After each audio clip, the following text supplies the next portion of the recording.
Hi guys, today the sector that we're going to cover is the co-working sector. इस sector में predominantly चार companies आती है, EFC India limited, Awfis, Indiqubes and Smartworks. हम इन चारों कंपनीज को कवर करेंगे एंड ये वीडियो कैसे फ्लो करेगा वो भी मैं आपको समझा देता हूँ। इस वीडियो में फर्स्ट हम बात करेंगे EFC इंडिया लिमिटेड के बारे में, देन हम बात करेंगे ऑफिस के बारे में, देन इंडीक्यूब्स एंड देन स्मार्टवर्क्स के बारे में बात करेंगे। इस वीडियो में I will also cover why I'm talking about this sector and why you as an investor in 2025 should be focused on this sector. हम capex plans के बारे में बात करेंगे, इंटरेस्टिंग अपॉर्चुनिटीज के बारे में, difference in the business models जो इनकी सारी कंपनीज है वो सारों में क्या डिफरेंस है बिजनेस मॉडल में, फाइनेंशियल्स हम इनके कवर करेंगे and then at the end I will tell you कि मेरी इन चारों में से कौन सी सबसे ज़्यादा फेवरेट कंपनी है and am I invested into them और am I looking to invest into them. So let's start with the video. हम start करेंगे by giving you a background of the co-working sector. इस sector में companies करती क्या है majorly and then हम start करेंगे with each individual company. So अगर मैं आपको बताऊँ co-working का जो concept है वो basically क्या है, ठीक है। Now imagine that you are a startup and आपने अभी अभी अपना funding का एक round उठाया है and you are looking to settle down in Bangalore or you are looking for an office in Mumbai, Bangalore, Delhi, Kolkata, किधर भी हो गया आपको एक office चाहिए, ठीक है। अब आप एक स्टार्टअप हो, आपके पास इतना ज़्यादा कैपिटल नहीं है, राइट। आपने अभी फंडिंग का फर्स्ट राउंड उठाया तो you don't want to spend the entire round that you raised into an office, right. या फिर आप एक बहुत बड़ी कंपनी हो जिनको एक टेम्परेरी ऑफिस चाहिए जब तक उनका एक परमानेंट ऑफिस सेटल नहीं हो जाता, या फिर you simply don't want to buy an office, ठीक है। तो आप कहाँ जाओगे? आप ऐसे कोवर्किंग स्पेसेस में जाओगे जहाँ पे एक पूरा बिल्डिंग होता है या मेजरली एक या दो फ्लोर होते हैं जहाँ पे अलग अलग लोग आके काम कर सकते हैं। इट इज बेसिकली लाइक अगर आपने एक फ्लोर देखा होगा किसी का, उसमें अलग अलग केबिन्स होते हैं, अलग अलग सेक्शन होते हैं। तो ये सेक्शन किसी और कंपनी का होगा, ये सेक्शन किसी और कंपनी का होगा, ये सेक्शन किसी और कंपनी का होगा and then those guys can use that area, that entire floor and जो भी कॉमन एमिनिटीज होंगी जैसे कि जिम हो गया या फिर आपका लिफ्ट हो गया या फिर आपकी कोई भी एक्स्ट्रा एक्टिविटीज जो आप करते हो ऑफिस में वो सब शेयर हो जाएगा। कैंटीन हो गया, वो सारा जो पूरा ऑफिस लॉबी कॉमन हो जाएगी आपकी, वो सब आप शेयर करोगे, राइट। तो इससे जो फायदा क्या होता है, कस्टमर्स जो रहते हैं, जो नए नए स्टार्टअप्स होते हैं या जो बड़ी बड़ी कंपनीज होती है जिनको एक छोटा ऑफिस चाहिए टेम्परेरी यूज के लिए, या फिर जो लोग एक्सपांड कर रहे हैं और उनको अभी अभी नया ऑफिस नहीं खरीदना है, they just want to settle down in that space, then तो ये लोग ऐसे कोवर्किंग स्पेसेस के पास जाते हैं, ऐसी कोवर्किंग कंपनीज के पास जाते हैं जैसे कि ऑफिस हो गया, EFC हो गया, स्मार्टवर्क्स हो गया, इंडीक्यूब हो गया। अब स्मार्टवर्क्स, इंडीक्यूब, ये लोग क्या करते हैं? ये लोग बेसिकली पूरी ऑफिस बिल्डिंग्स लेते हैं रेंट पे, या तो फिर ये लोग कुछ फ्लोर्स लेते हैं रेंट पे फ्रॉम लैंडलॉर्ड्स एंड देन ये लोग इसको आगे रेंट आउट करते हैं टूवर्ड्स कस्टमर्स या टू कंपनीज या टू स्टार्टअप्स, जैसे मैंने आपको समझाया, right. And then they earn what do you call rent, वो लोग कमाते हैं एंड देन अपने एक्सपेंसेस माइनस करते हैं and then they are left with profit, right. तो this is basically the entire concept of coworking. And अगर मैं आपको बताऊं तो इसमें जो सबसे पहली कंपनी के बारे में मैं बात करने वाला हूँ, EFC इंडिया लिमिटेड, उस कंपनी का जो बिजनेस मॉडल है वो थोड़ा सा डिफरेंट है from the rest of the three companies. इसीलिए मैं EFC लिमिटेड को सबसे पहले डिस्कस करने वाला था एंड देन बाकी तीनों कंपनीज को हम एक साथ डिस्कस कर लेंगे अलग से, right. So let's start with EFC India limited.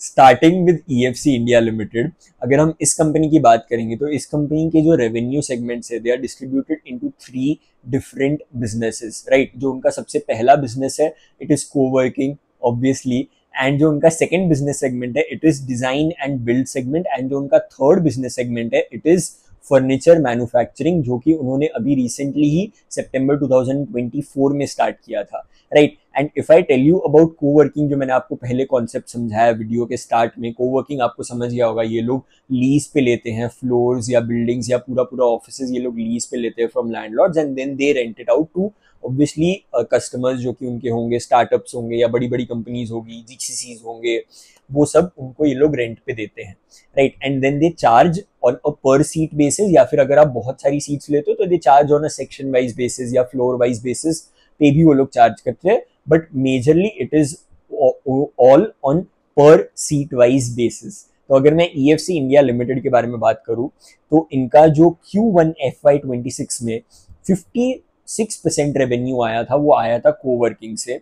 जैसे कि मैंने आपको बताया मैनेज्ड ऑफिस स्पेसेस जो इनका सेगमेंट है पूरा, उससे 56% रेवेन्यू इनका आया इन Q1 FY26। 39% of their revenue came from design and build segment. अब ये जो डिजाइन एंड बिल्ड सेगमेंट है इसमें ये लोग क्या करते हैं, अभी इनको ऑफिस मैनेज करना तो आ गया। अब ऑफिस ये लोग जब मैनेज करते हैं तो इनके और भी बहुत सारे कस्टमर्स होते हैं जिनको ऑफिस रेंट पे नहीं लेना होता, बट उनके पास ऑलरेडी अपने एग्जिस्टिंग ऑफिसेज होते हैं, बड़े बड़े ऑफिसेज, जैसे कि टाटा जैसी कंपनी हो गई या रिलायंस जैसी कंपनी हो गई या कोई इन्फोसिस जैसी कंपनी हो गई। अब उनको भला ऑफिस रेंट करने की जरूरत तो नहीं है ना, they can outright go and buy offices. Now when they buy offices, उनका जो ऑफिस रहता है इट इज बेसिकली एक पूरा जो बेयर रहता है, वो पूरा फ्लैट या जो सॉरी जो पूरा ऑफिस रहता है वो पूरा बेयर रहता है, उसमें कुछ भी फर्नीचर नहीं रहता, उसमें कुछ भी एक्स्ट्रा चीजें नहीं रहती, कुछ भी एमिनिटीज नहीं रहते। एंड उसमें जो इंटीरियर डिजाइन के लिए ये लोगों को बुलाते हैं, they are basically from EFC India limited, जो कि पूरा ऑफिस इनका डिजाइन करेंगे, उसको फिट आउट करेंगे with furniture, with all the basic amenities, उसका कैंटीन डिजाइन करेंगे, उसकी लॉबी डिजाइन करेंगे, उस सब में फर्नीचर डालेंगे। So they get contracts on design and build. ठीक है, ये कॉन्ट्रैक्ट बेसिस पे चलता है, इसकी ऑर्डर बुक होती है एंड इससे भी ये लोग रेवेन्यू जनरेट करते हैं। थर्ड जो इनका सेगमेंट है EFC इंडिया लिमिटेड का, इट इज फर्नीचर मैन्युफैक्चरिंग, जिससे सिर्फ अराउंड 5.8% रेवेन्यू आया था इनका इन Q1 of FY26। But EFC India limited के मैनेजमेंट का क्या कहना है, वो लोग कह रहे हैं कि ये जो फर्नीचर मैन्युफैक्चरिंग एंड जो इनका डिजाइन एंड बिल्ड वाला जो सेगमेंट है, they both function on order book basis. And अभी तो फिलहाल ये लोग फर्नीचर मैन्युफैक्चर कर रहे हैं for their internal use only, because obviously जितना भी ये लोग केपेक्स करते हैं अपने कोवर्किंग साइड पे, उनको ऑब्वियसली वहां भी फर्नीचर लगेगा ही। तो व्हाट EFC डिड वाज, उन्होंने खुद का ही फर्नीचर मैन्युफैक्चरिंग भी स्टार्ट कर दिया ताकि उनको और ज्यादा मार्जिन मिले, राइट। एंड वो लोग जब ये फर्नीचर बेचते हैं, खुद को भी बेचते, तो उससे उनको ऑब्वियसली मार्जिन आएगा एंड धीरे धीरे ये लोग बाहर भी बेचना स्टार्ट करेंगे। फिलहाल they are using it only for their internal purposes. And then अगर मैं बात करूं इनका डिजाइन एंड बिल्ड वाला, ये लोग डिजाइन एंड बिल्ड भी दो तरह के लोगों के लिए करते हैं। एक तो ये लोग बाहर वाले क्लाइंट्स के लिए करते हैं, एक तो ये लोग इंटरनली भी डिजाइन एंड बिल्ड करते हैं। बिकॉज अब आप खुद समझो कि when they are going to a landlord and when they are getting an office building या when they are getting an office floor, तो अभी जरूरी नहीं है ना कि वो लैंडलॉर्ड ने भी आपका पूरा इंटीरियर डिजाइनिंग करके रखा होगा, सब फर्नीचर वगैरह डाल के रखा होगा। क्या पता उसके पास भी वो बेयर जो ऑफिस स्पेस है वो पूरा बेयर हो, उसमें कुछ भी ना हो। तो वहां पे EFC लिमिटेड खुद आ जाता है। वो लोग कहते हैं कि भाई हम आपका ऑफिस रेंट पे लेके आगे रेंट पे देंगे, बट यू हैव टू पे अस बिफोर, ताकि हम आपके ऑफिस का इंटीरियर डिजाइनिंग कर पाए। तो इनके दोनों तरफ से रेवेन्यू हो जाती है। एक तो ये लोग कोवर्किंग में भी करते हैं एंड देन जो डिजाइन एंड बिल्ड ये लोग खुद के ऑफिस के लिए करते हैं, यानी कि जो लैंडलॉर्ड से ये लोग लेते हैं। एंड तब तो अगर मैं आपको ये इनका बताऊं डिजाइन एंड बिल्ड का जो ओवरऑल रेवेन्यूज आते हैं डिजाइन एंड बिल्ड के इन द एंटायर ईयर, उसमें से 100 करोड़ तो इनके इंटरनल रेवेन्यूज ही होते हैं, right. Which is a very good and amazing fact, because ये लोग ऑब्वियसली अंदर ही अंदर अपना क्रॉस सेल कर रहे हैं।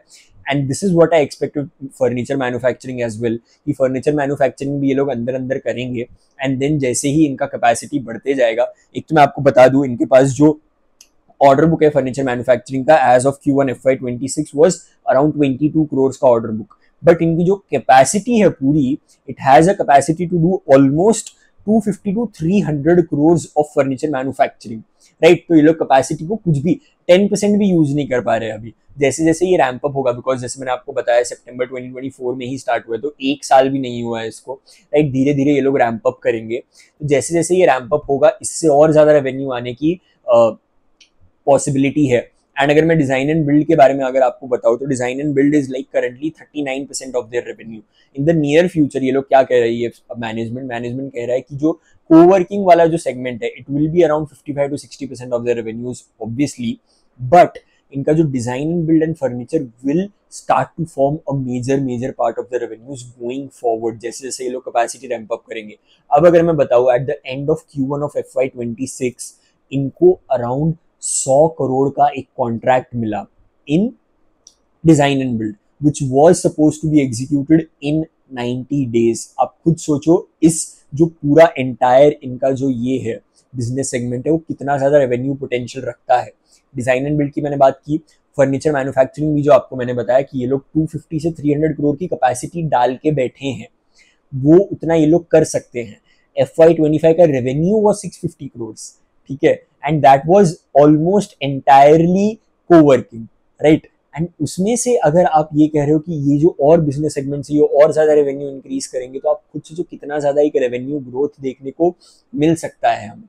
एंड अगर मैं आपको ओवरऑल बताऊं तो इनके पास कोवर्किंग में अभी 3 मिलियन स्क्वायर फीट जितने की जगह है and there spread across 82 sites in 10 cities. And जो डिजाइन एंड बिल्ड वाला जो इनका सेगमेंट था उसकी जो ऑर्डर बुक है it is currently standing at around 115 crores of order book. And इनका जो average occupancy in the coworking space है इट इज 90% प्लस। अगर मैं आपको बताऊं 90% प्लस ऑक्यूपेंसी होना in all of their cities in all of their sites is amazing, मतलब next level है। एंड ये लोग जो एक्सपेंशन भी कर रहे हैं वो भी एकदम अलग लेवल पे ये लोग एक्सपांड कर रहे हैं। जो बाकी भी प्लेयर्स मैं आपको बताऊंगा वो सारे भी एक्सपांड कर रहे हैं। अब मैं आपको और एक फन फैक्ट बता देता हूँ इसमें। If you look at this coworking space entirely, तो आपको एक चीज नोटिस करनी होगी, एक चीज आपको ध्यान में रखनी होगी कि ये जो सेक्टर है ये तब तक ही बढ़ेगा जब तक आप केपेक्स करोगे। जैसे ही आपका केपेक्स रुक जाएगा, जैसे ही आप नई नई साइट्स ऐड करना बंद कर दोगे, आपकी ग्रोथ जो है वो स्टैग्नेट हो जाएगी। Now I will tell you why also, because इनका जो एवरेज सीट रियलाइजेशन है, कोई भी कंपनी आप उठा के देख लो कोवर्किंग की, ठीक है, वो लोग 4% 5% से ज्यादा प्राइस एस्केलेशन नहीं कर सकते, ठीक है, बिकॉज अगर वो ज्यादा प्राइस एस्केलेशन करने लग जाएंगे तो ये जो उनके कस्टमर्स है वो अलग अलग जगहों पे शिफ्ट हो जाएंगे। बिकॉज ये जो पूरा मार्केट है it is very very price sensitive, ठीक है, बिकॉज ऑब्वियसली जैसे मैंने आपको वीडियो के स्टार्ट में भी बताया, जो भी इनके कस्टमर्स हैं वो लोग एक छोटे स्केल पे आते हैं, ठीक है। अब वो छोटे स्केल के कस्टमर को अगर आप 100 रुपए भी बढ़ाओगे तो उसको वो बात चुभेगी। तो you can't increase your prices, what you can do is you can increase your capacity. सारे प्लेयर्स में यही हो रहा है। ये लोग जब तक कैपेसिटी एक्सपेंशन करते रहेंगे इनका रेवेन्यू तब तक बढ़ते रहेगा। This is a very very important fact to note, ठीक है। आप मैनेजमेंट कुछ भी बोले आपको वो नहीं सुनना है। जब इनका कैपेसिटी एक्सपेंशन रुक जाएगा ये लोग बड़ी बड़ी बातें करने लग जाएंगे कि नहीं we are now focusing on profitability, we are now focusing on ये, we are now focusing on वो। आप किसी भी चीज पे ध्यान मत देना, आप सिर्फ केपेक्स पे ध्यान देना। केपेक्स जब तक हो रहा है एंड अच्छे जगह पे हो रहा है एंड वो ऑक्यूपेंसी रैंप अप कर रहे हैं तब तक ही you should focus on these companies. उसके बाद में ग्रोथ स्टैग्नेट हो जाएगी। एंड अगर मैं आपको बताऊं इसमें जो ग्रोथ है वो काफी ज्यादा लीनियर देखने को मिलेगी, इसमें आपको एक एसिमेट्रिकल ग्रोथ देखने को नहीं मिलेगी। If you look at players like EFC, if you look at players like office, इनके कोवर्किंग स्पेस में आपको एक लीनियर ग्रोथ दिखेगी कि अगर आपने 100 सीट ऐड की तो आपको 100 सीट का एक्स्ट्रा रेवेन्यू मिलेगा, राइट। बट जो इनका डिजाइन एंड बिल्ड है या जो इनका फर्नीचर मैन्युफैक्चरिंग है ईएफसी का, इसमें आपको एक एसिमेट्रिकल ग्रोथ देखने को मिल सकती है। बिकॉज अब Q1 में इनके पास सिर्फ 22 करोड़ का ऑर्डर बुक है। कल उठ के इनके पास अगर 100 करोड़ का ऑर्डर बुक हो जाएगा तो कल उठ के अगर इनके पास, मैंने आपको क्या बताया, कैपेसिटी इनके पास 250 से 300 करोड़ की है, मतलब 300 करोड़ मैक्सिमम ये लोग कर सकते हैं। अब जैसे मैंने आपको बताया 100 करोड़ का तो इनको 90 डेज वाला ऑर्डर मिला है। खुद सोचो 90 डेज में एग्जीक्यूट करना है ये ऑर्डर, 100 करोड़ का वो भी, right, which is very very good for a company like EFC, which is why मैं ईएफसी को सबसे पहले कवर कर रहा हूँ। एंड अगर बाकी जो सारी कंपनीज को आप देखोगे उनका मेजरली कोवर्किंग में ही फोकस है। EFC is the only company which is focusing on 3 different things, right? And अगर मैं आपको बताऊं ओवरऑल कैपेसिटी एक्सपेंशन ये लोग को कितना करना है, ये लोग अराउंड 20 to 25,000 सीट्स ऐड करने वाले हैं इस फाइनेंशियल ईयर में भी। And at least 90% 95% of the capex जो रहता है वो लैंडलॉर्ड ही इनकर करता है। Because when they take the जगह, जब ये लोग रेंट पे लेते हैं लैंडलॉर्ड से, तो ऑब्वियसली पूरा जो इंटीरियर डिजाइनिंग का खर्चा होता है या जो भी खर्चा होता है वो लैंडलॉर्ड ही टेक केयर करता है। And if I look eight design and build, जो मैंने आपको पहले भी बताया अराउंड 100 करोड़ का जो केपेक्स होता है उसमें से 100 मतलब जो केपेक्स होता है उसमें से 100 करोड़ जो इनके पास वापस भी आ जाता है, right, flows back to EFC itself, because they are the only ones who are designing and building their sites, right. And अगर मैं आपको ओवरऑल बताऊं तो if you want to track this company going forward, तो EFC का management का खुद का कहना है कि जो Q1 Q2 होता है it is a bit lower than Q3 and Q4, because Q1 and Q2 में यूजुअली ये लोग एक्सपांड कर रहे होते हैं, सीट्स ऐड कर रहे होते हैं। Then Q3 and Q4 coworking में ये लोग रेवेन्यू बुकिंग पे ज्यादा ध्यान देते हैं। तो Q3 and Q4 are usually very good for these companies, for this company specially EFC limited की मैं बात करूँ अगर तो, ठीक है। दैट वाज एंटायर फॉर ये जो पूरा एक्सप्लेनेशन था ये पूरा EFC लिमिटेड के लिए था. Now we will start with office limited. अब हम बात करेंगे ऑफिस स्पेस सॉल्यूशंस लिमिटेड के बारे में. अब ये जो कंपनी है ये सिर्फ दो ही चीज़ों पे फोकस करती है. ये लोग फोकस करते हैं कोवर्किंग पे एंड कंस्ट्रक्शन फिट आउट पे. अब कंस्ट्रक्शन फिट आउट क्या होता है? It is similar as design and build, जो कि मैंने आपको पहले भी EFC वाले पार्ट में समझाया कि ये लोग जो कंपनीज रहती है उनके लिए ये लोग ऑफिसेस बिल्ड करके देते हैं. जो इंटीरियर रहता है पूरा, जो कि पूरा डिज़ाइन रहता है, एक फर्नीचर रहता है, उसमें ये लोग वो फिट आउट करके देते हैं and then they charge on the basis of that. अगर मैं Q1 FY26 की बात करूँ तो out of their 335 crore of revenue 276 crore इनका आया कोवर्किंग स्पेस से एंड बाकी का 58 करोड़ इनका आया कंस्ट्रक्शन फिट आउट स्पेस से. अब इनकी जो टोटल कैपेसिटी है ऑफिस की, it currently stands eight 140,000 plus seats. अगर मैं सीट्स अंडर फिट आउट की बात करूं, मतलब जो सीट्स इनके पास है बट अभी तक ये लोग उस पर काम कर रहे हैं, जो केपेक्स कर रहे हैं, तो that would be around like 165,000 seats अगर मैं उसमें ऐड कर दूं तो. ठीक है, तो इनकी जो अभी कैपेसिटी अगर मैं आपको बताऊं ओवरऑल, तो it would be like around 165,000 plus seats. And last year में इन्होंने अराउंड 40,000 सीट्स ऐड की थी. इस साल भी ये लोग कह रहे हैं कि अराउंड 40-45,000 सीट्स ये लोग ऐड करेंगे. Last year the exact number was around 43,452 seats that they added, and then this year also they are looking to add around the similar number itself. Margins जो ये लोग कह रहे हैं कि the margins that they are doing, they are supposed to increase over the next 2 or 3 years because ये लोग और ज़्यादा प्रीमियमाइजेशन पे ध्यान देने वाले हैं, यानी कि और प्रीमियम क्लाइंट्स को ये लोग अपनी जो सर्विसेज है वो देंगे. And they are also going to add more and more allied services, जैसे कि एक तो इन्होंने मोबिलिटी ऐड की, मतलब एक इकॉस मोबिलिटी करके कंपनी है, उनके साथ ये लोग ने शॉफर सर्विस स्टार्ट कर दी अपने क्लाइंट्स के लिए, जिनको बसेस की ज़रूरत होती है, जिनको गाड़ियों की ज़रूरत होती है to pick them up from their home and drop them to office. वो इन्होंने इकॉस मोबिलिटी के साथ एक अग्रीमेंट साइन करके they are offering that as a package to their clients as well now. तो वो भी ये लोग एक काम कर रहे हैं जो कि एलाइड सर्विसेज में इनके आता है. एंड इनका जो अभी मेजॉरिटी ओवरऑल कैपेसिटी है ना, उसमें जो मेजॉरिटी नंबर ऑफ सीट्स है they are less than 12 months old. यानी कि उनकी जो अभी जो ये सोच कैपेसिटी एडिशन हुआ है, it is all been done in the last 2-3 financial years, right. जो मेजर कैपेसिटी एडिशन जो मैंने आपको कहा ओवरऑल होते आ रहा है, तो इसकी वजह से इनकी जो सीट्स है अभी, इनके जो सेंटर्स है वो भी मेच्योर नहीं हुए हैं इतने, राइट. धीरे धीरे वो मेच्योर होंगे, उसकी वजह से मार्जिन इनके और ज़्यादा इंक्रीज होंगे. एंड अगर मैं आपको ओवरऑल इनके फर्नीचर के लिए बताऊं, तो जैसे ही EFC कर रहा था, EFC फर्नीचर मैन्युफैक्चरिंग में घुस गया था एंड उनको भी फर्नीचर मैन्युफैक्चरिंग करनी थी, तो अभी ऑफिस भी कह रहा है कि उनको भी फर्नीचर मैन्युफैक्चरिंग करनी है, राइट. तो वो भी अभी ये लोग फर्नीचर मैन्युफैक्चरिंग के लिए कैपेसिटी डाल रहे हैं. 7 से around 7 to 10 crore they will spend to create this capacity. And then consumption जो सिमिलर ये लोग वही बेसिस पे करेंगे, पहले ये लोग खुद के उसके लिए यूज करेंगे and then they will obviously start selling this furniture outside as and when required. And जो अभी इनका ओवरऑल कैपेसिटी है उसमें से अराउंड 30 to 35% सीट्स जो मैंने आपको बताया, they are below the 12 month mark. तो जैसे जैसे ये लोग और मेच्योर होंगे, अभी जो और 40,000 सीट्स ये लोग ऐड करने वाले हैं वो भी बिलो 12 मंथ मार्क पे ही रहेंगे, राइट. धीरे धीरे वो मेच्योर होंगे, तो मैंने आपको बताया कि मार्जिन भी इंक्रीज होगा. अब जो इनका एलाइड सर्विसेज है, they did around 36 crores of allied services in Q1, which has increased 43% year on year. मतलब वो इंक्रीज हुआ. अभी एलाइड सर्विसेज में क्या क्या आता है, एक तो मैंने आपको बताया फूड एंड बेवरेजेस आ गया, ठीक है. एक इनका टेक लैब्स आ गया जिसमें ये लोग IT अपना जो प्रोवाइड करते हैं, IT सर्विसेज प्रोवाइड करते हैं टू देयर क्लाइंट्स, राइट. एक इनका इकॉस मोबिलिटी वाला आ गया जो कि मैंने आपको बता दिया already. And in the last 6 months they've signed like around 9 new GCCs who are coming into India for the very first time. अब GCC क्या होता है? They are basically global capability centres, right. अब GCCs as in for example let's take JP Morgan. JP Morgan कभी भी India में नहीं आया है.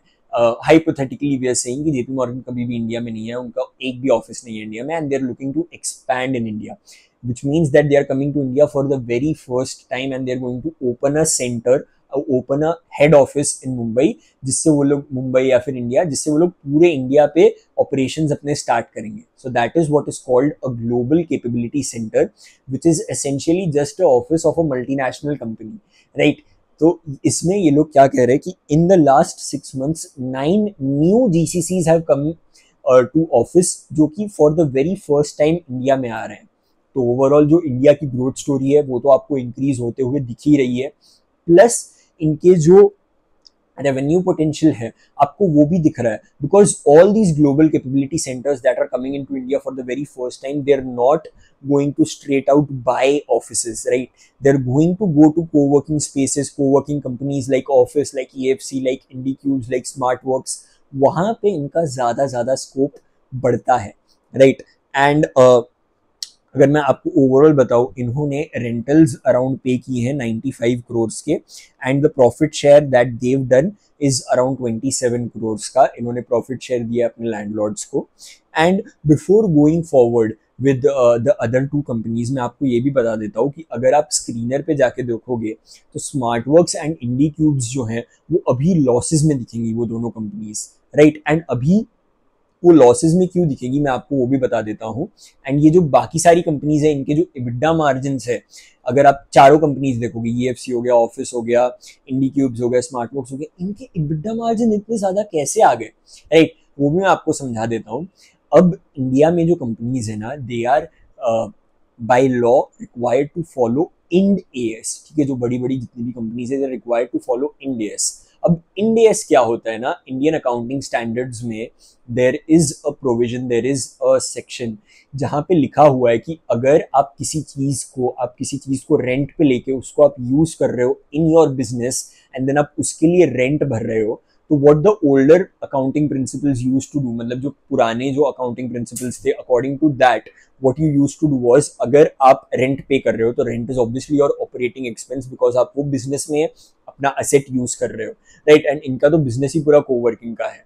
तो पुराने अकाउंटिंग स्टैंडर्ड्स के हिसाब से आपको क्या करना होता था, आप जो डायरेक्टली रेंट पे कर रहे हो आप उसको इबिडा में से लेस कर सकते हो. मतलब you get your revenue, then you reduce your rent, then you get your EBITDA, because rent is your operating expense and EBITDA is your earnings before interest, tax, depreciation, amortization, वो तो आपको पता ही होगा, right. तो इसकी वजह से rent का जो एक्सपेंस था वो बिफोर, वो EBITDA के पहले आता था, इसलिए इनका EBITDA पहले कम दिखता था.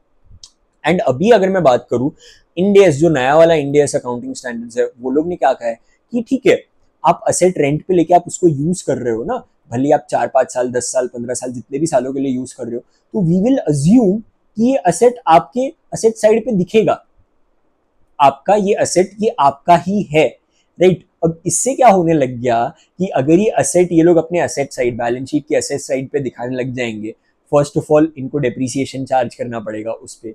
Second of all the rent that they are paying will get subtracted from their P&L as lease liability, ठीक है. बिकॉज ऑब्वियसली रेंट तो ये लोग पे करेंगे ही, तो आपका असेट साइड पे आपको असेट तो दिखेगा ही आपका, बट जो लायबिलिटी है वो भी आपको दिखेगी, because you are paying rent, ठीक है. आप रेंट भरोगे तो आपको लायबिलिटी भी दिखेगी, आपके असेट साइड पे भी दिखेगा, बट EBITDA में आपके नहीं दिखेगा, because technically you are not subtracting that when you calculate your EBITDA according to the new Ind AS accounting standards, ठीक है. I know this is a bit confusing, but आप अगर ChatGPT यूज कर लोगे, आपको सिर्फ एक टाइप करना है कि difference between EBITDA and normalised EBITDA, तो आपको समझ आ जाएगा कि ये कंपनीज क्यों ऐसा दिखता है कि लॉसेज में, बट ये लॉसेज में नहीं है. They are obviously all these companies are PAT positive. Smartworks और इंडिक्यूब की अगर मैं बात करूं, खाली अकाउंटिंग स्टैंडर्ड्स के हिसाब से they are in losses, right. तो वो आप एक बार देख सकते हो, या फिर आप ये छोटा सा पार्ट रिवाइंड करके भी देख सकते हो अगर आपको नहीं समझा होगा फिर से एक और बार, या तो आप सिंपली यूट्यूब पे जाके या ChatGPT पे जाके आप देख सकते हो.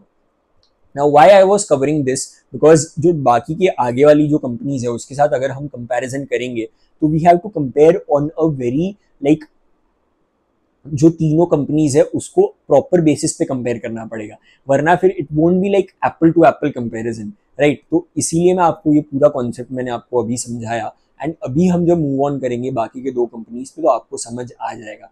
Now just let me check कि ऑफिस स्पेस सॉल्यूशंस के बारे में अगर मेरे से कुछ रह गया तो I will cover that as well, right. तो एक और चीज ऑफिस के बारे में बतानी रह गई मेरे से. they sold around like 15,000 seats in quarter 1 and 18,000 plus seats they are already ready to be signed and they are already signed and ready to be sold in Q2 and Q3. इनका जो coworking space है it grew by like 48% year on year. अगर मैं आपको इनका current EBITDA margin बताऊं, normalised EBITDA, this is not Ind AS EBITDA जो आपको स्क्रीनर पे जाके आपको दिखेगा, नॉर्मलाइज्ड इनका जो इबिड्डा है इट इज करंटली अराउंड 14.5%. ठीक है, and they want to get it to like around 17-18%. Ideally उनको वहां तक लेके जाना है. एंड इनका जो मेजर ओवरऑल बिजनेस है वो आता है टीयर 1 सिटी से. 85-90% of their business comes in from tier 1 cities. जैसे मैंने आपको बताया EBITDA मार्जिन का करंटली 14.5% है and they want to increase the EBITDA margin, right. अब हम बात करेंगे IndiCube स्पेसेस के बारे में. Talking about IndiCube spaces limited, इस कंपनी की शुरुआत कब हुई थी? इस कंपनी की शुरुआत तब हुई थी जब इनके फाउंडर्स ने अपने पुराने एक स्टार्टअप के लिए अराउंड 80,000 स्क्वायर फीट की एक बिल्डिंग रेंट पे ली थी एंड उसमें से इन्होंने 50,000 स्क्वायर फीट अपने लिए रखा था एंड 30,000 स्क्वायर फीट इन्होंने बाकी आगे अपने अलग अलग स्टार्टअप्स को रेंट पे दे दिया था. ठीक है, तो व्हाट दे नोटिस्ड वाज जब इन्होंने अपना वो जो 30,000 स्क्वायर फीट बाकी लोगों को रेंट पे दिया था, उनको जब उस 30,000 स्क्वायर फीट की जरूरत पड़ी and when they asked all the other companies to move out because technically जो पूरी 80,000 स्क्वायर फीट की बिल्डिंग थी it was theirs to use, right. तो तभी जो बाकी कंपनीज थी वो लोग कहने लगी कि अरे हम कहाँ जाएंगे, हमें तो ऑफिस मैनेज करना आता ही नहीं है, हमें ऑफिस बनाना आता ही नहीं है, हमें ऑफिस सेटअप करना, जो पूरी एमिनिटीज है उसको मेंटेन करना, फर्नीचर वगैरह डालना हमें आता ही नहीं, हमें प्लीज आप मत निकालो, या फिर अगर आप निकाल रहे हो तो please help us get settled into new offices जो कि आप रेंट पे लो एंड देन आप ही हमें आगे रेंट पे दो. That is where they got this idea. जो इनके फाउंडर्स हैं उनको ये आइडिया आया कि why not do this for other companies also and other buildings also as well. तो तभी इन्होंने क्या किया, they started IndiCube spaces back in 2015, right. एंड ये जो मैंने आपको बताया 80,000 50,000 स्क्वायर फीट वाला जो इनका बिल्डिंग वाला केस था ये होता इन 2013.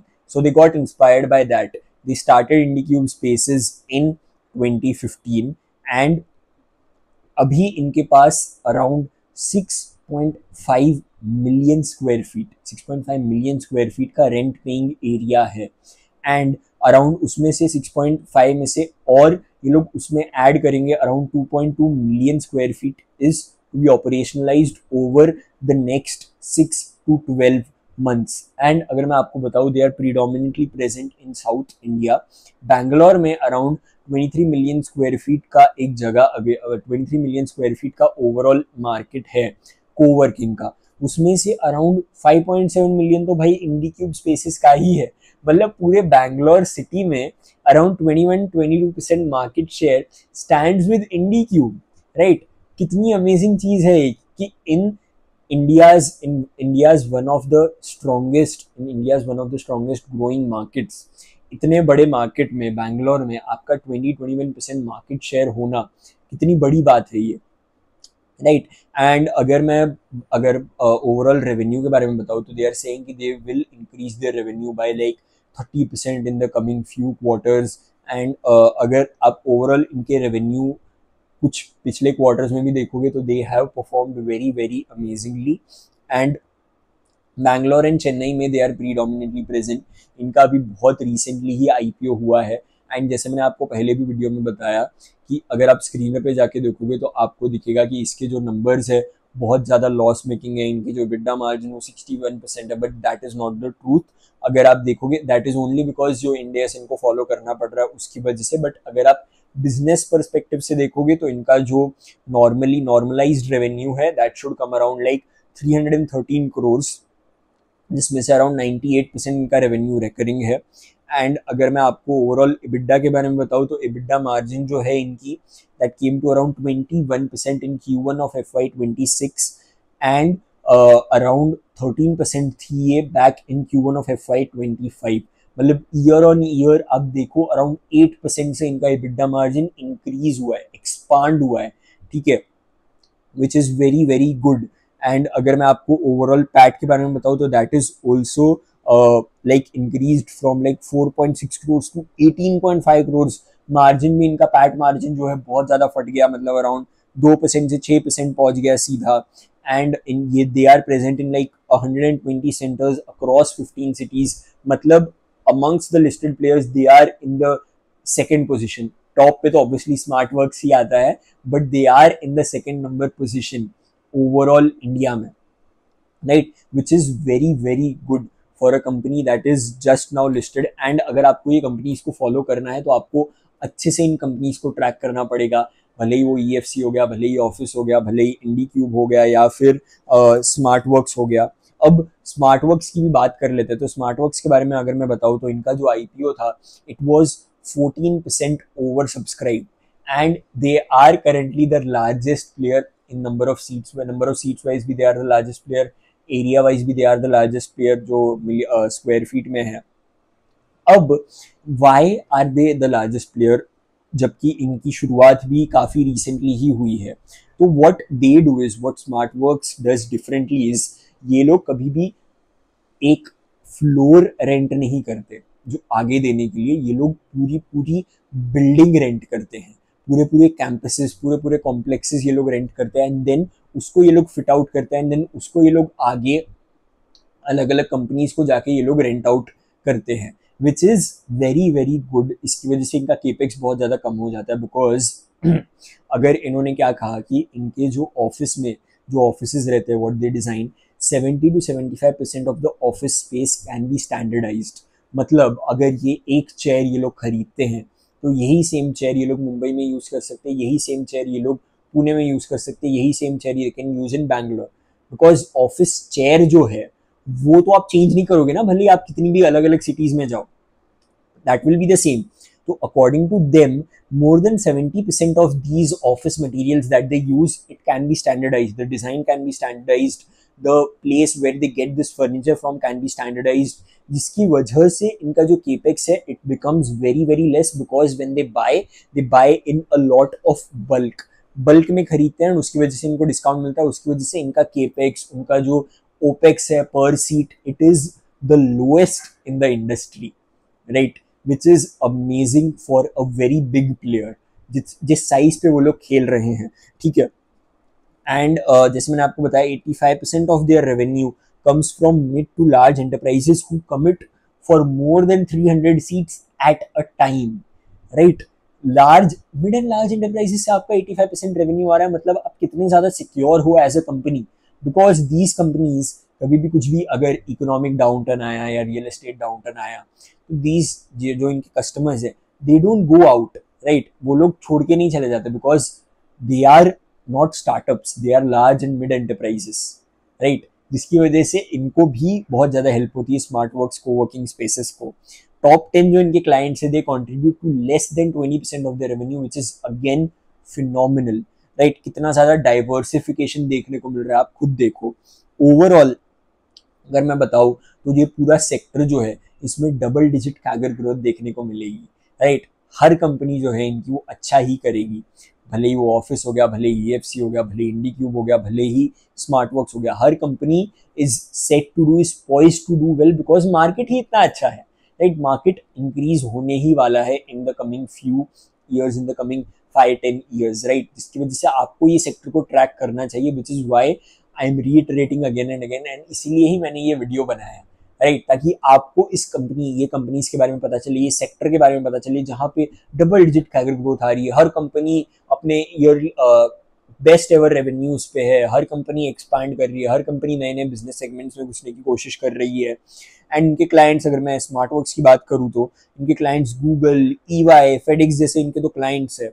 एंड इनकी जो यूनिक एबिलिटी है कि ये लोग 7 से 8 बिल्डिंग लेते हैं पूरे साल में, ये लोग रेंट आउट करते हैं 7 to 8 बिल्डिंग्स, उसको ये लोग आगे रेंट आउट करते हैं, मतलब दे रेंट एंटायर बिल्डिंग्स, जिसकी वजह से they are very easily able to add like 2-3 million square feet of space every year in their overall portfolio, right? And 2 से 4 महीनों में ये लोग within leasing a campus, they set up the campus, they create common services like cafes, corridors, aspirational amenities, and within 12 months इनका of taking a center, इनका 65 to 70% तो occupied भी हो जाता है, which is then again very good thing, because for a company that big, for a company of that potential, that size to do all this in such a very short span of time is phenomenal, right? इतना ज़्यादा ये लोग अच्छे से ये लोग करते हैं.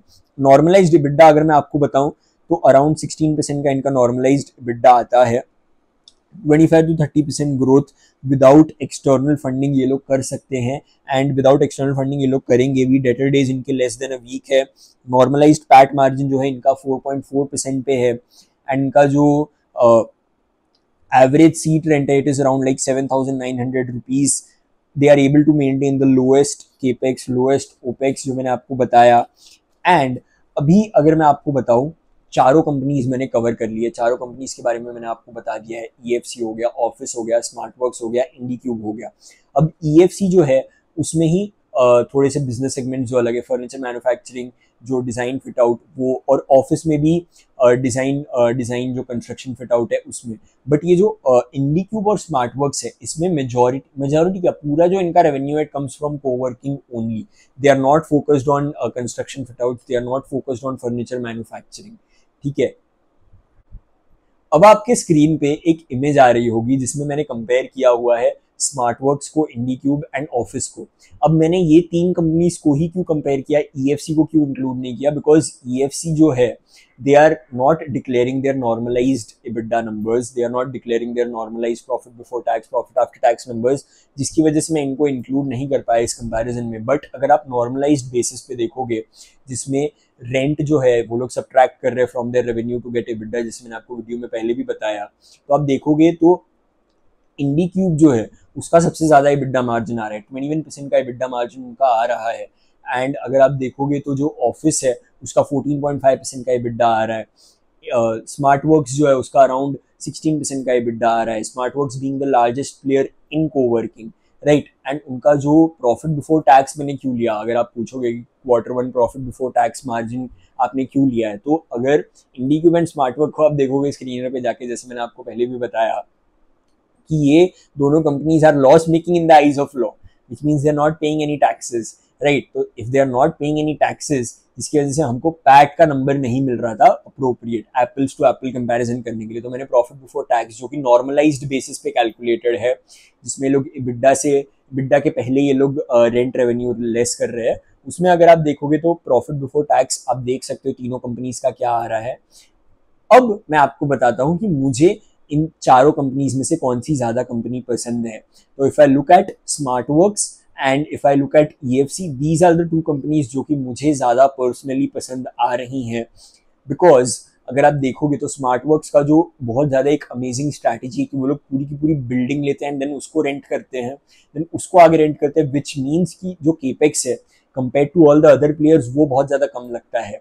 But if I am looking at Smartworks तो मैं EFC को भी इग्नोर नहीं कर सकता, बिकॉज EFC जो है they are focusing on design and build and furniture manufacturing as well, जो कि इनको एसिमेट्रिकल रिटर्न्स दे सकती है. जैसे मैंने आपको वो 100 करोड़ वाला एग्जांपल दिया था, 100 करोड़ का इनको एक कॉन्ट्रैक्ट आया at the end of Q1 FY26. So gun to my head, if I had to choose between these 4 companies, I would invest 50% of my money into EFC and 50% of my money into Smartworks. मतलब जितना भी मैं allocate करता है इस sector को, तो उसमें से 50% जाता स्मार्टवर्क्स को, 50% जाता है EFC को. That is all from my side, but please don't take this video as a buy sell recommendation. This is only and only for your educational purposes. And मेरा ये वीडियो बनाने का एक ही सिंगल रीज़न था, because मुझे ये sector cover करना था आपके लिए. इतना ज़्यादा जो केपेक्स हो रहा है इसमें, इतना ज़्यादा जो डबल डिजिट ग्रोथ की बात की जा रही है चारों कंपनीज से, that is why I wanted to make this video. एंड अभी मेरी कोई भी होल्डिंग नहीं है कोई भी कोवर्किंग वाली कंपनीज में. I might in the future buy और might not even buy, but please don't take this as a buy sell recommendation. And that's all for today. I will see you in the next one.